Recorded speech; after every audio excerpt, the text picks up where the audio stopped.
What is the relationship between data and information? When we open a weather app in the morning, we see many numbers. It shows things like a temperature of 3 degrees Celsius, humidity of 40%, a fine dust level of 85 micrograms per cubic meter, and a 60% chance of rain. But we do not go out to start our day carrying those numbers themselves. We read the numbers and think, I think I need a padded coat today, or it might rain, so I should take an umbrella with me. This is where the difference between data and information appears. Data are the values or records we obtain through observation and measurement. Information is what we get after we organize and interpret those data so that we can use them to make a choice. Even the same number becomes information the moment it helps us decide something. This becomes clearer when we think about weather forecasting. First, data such as temperature, humidity, wind direction, and air pressure are collected. Those data pass through models and calculations and become a forecast, such as, it will rain in the afternoon. That forecast then becomes the starting point for our next choices, such as what we wear, how many umbrellas are sold, or when farmers plant their crops. In other words, data become information, and information can become data again for the next decision. When the person using it and the purpose change, the same content can be data or information. Then what forms can data take? Data can be divided into numerical data and categorical data according to their nature. Numerical data include values such as 50 people or 65 kilograms, where numbers describe a measurable size. However, not all numerical data are the same kind of number. Values that we can count, such as the number of people, products, or events, are called discrete data. There are clear gaps between the values. On the other hand, values such as time, length, and weight can include endlessly finer measurements within a range. These are called continuous data.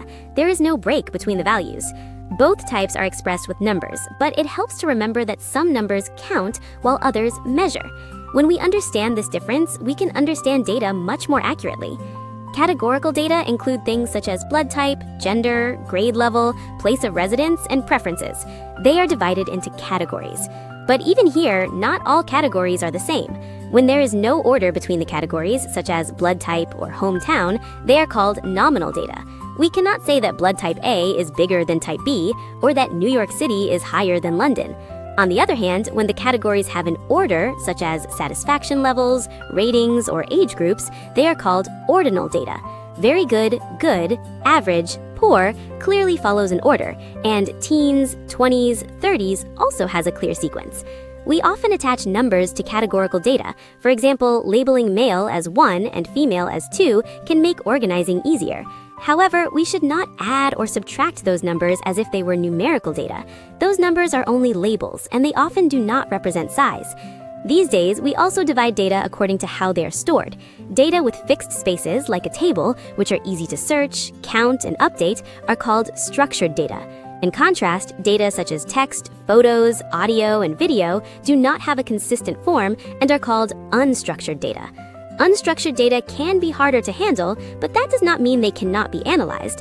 It simply means they are harder to calculate directly like a table. That is why, today, we use artificial intelligence and big data technology to find patterns and draw meaning from these kinds of data.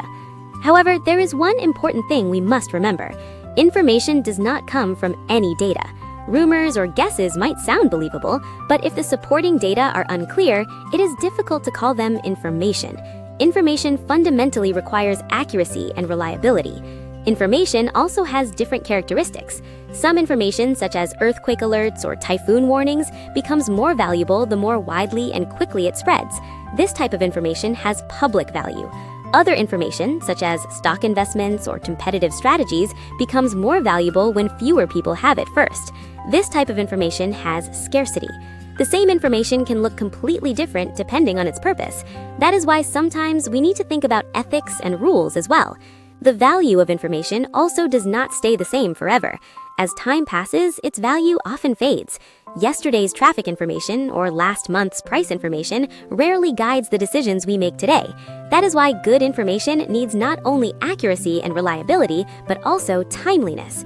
If the cost of creating information becomes too large, it is difficult to sustain, so economic efficiency is also important.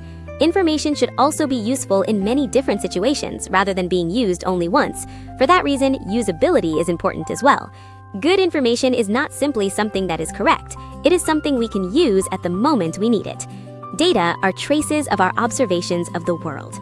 Information is the language of choice we draw from those traces. Data are the beginning. Information is direction. Think about one number you encountered today.